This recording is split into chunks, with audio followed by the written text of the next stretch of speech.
खानदान जो है ये क्योंकि गरीब थे और गुर्बत में ज़िंदगी गुजारी, इसलिए निचले तबके के जो मामला है, जो मसाइल है, इनको अच्छी तरह इन्होंने अपनी शायरी में डिस्कस किया।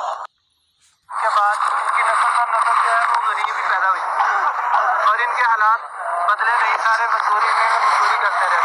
जब ये पैदा हुए तो ये अपनी तलीम जारी नहीं रख सके, हालात इनके ऐसे थे, गुर्बत में डेरे लाते हुए थे, यहाँ तक कि इन्होंने थोड़े दिन स्कूल जाने के बाद स्कूल की तलीम छोड़ के मेहनत मजदूरी शुरू कर दी।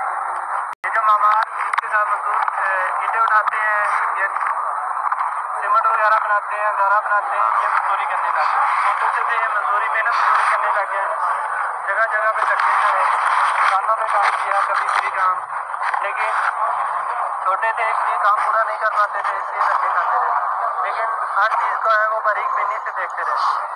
इसके बाद इन्होंने स्कूल चौकीदारा भी किया, चपड़ासी की नौकरी भी की, ये दर्जा चार हम की छोटी छोटी नौकरियां करते रहे, लेकिन इंतहाई कमाल के बंदे थे जो कि एक अच्छी सोच रखने वाले थे।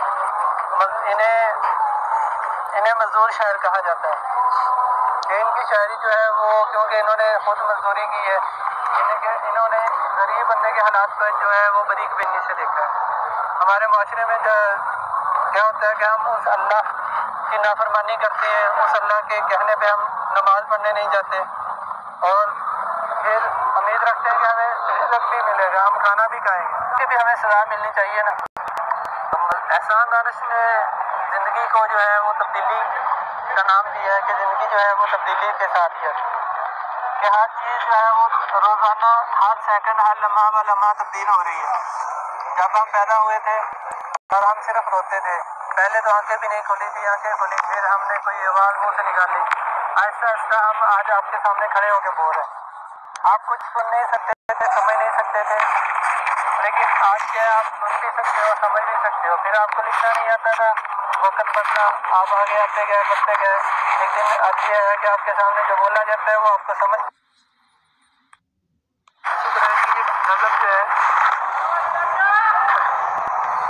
तगय्युर,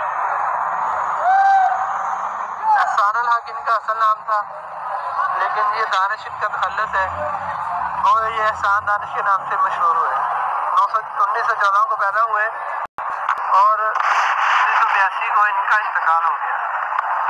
भारत के सूबा उत्तर प्रदेश के ज़िला कांडला में इनकी पैदाइश हुई, वहाँ पे रहे, वहाँ पे मजदूरी मेहनत सारा कुछ करते रहे और साथ साथ ये फितरती नासर का तशरिया भी करते रहे, देखते भी रहे, गौर व फिक्र करते रहे। अल्लाह ताला कामजी ने अच्छा फरमाता है कि कायनात मैंने बनाई है, उन पर गौर व फिक्र करो, ये अता रखने वालों के लिए निशानियाँ हैं। पिछली बातें इसलिए इंसान को सिखाई जाती हैं, सुनाई जाती हैं, ताकि वो उनसे सबक हासिल करे।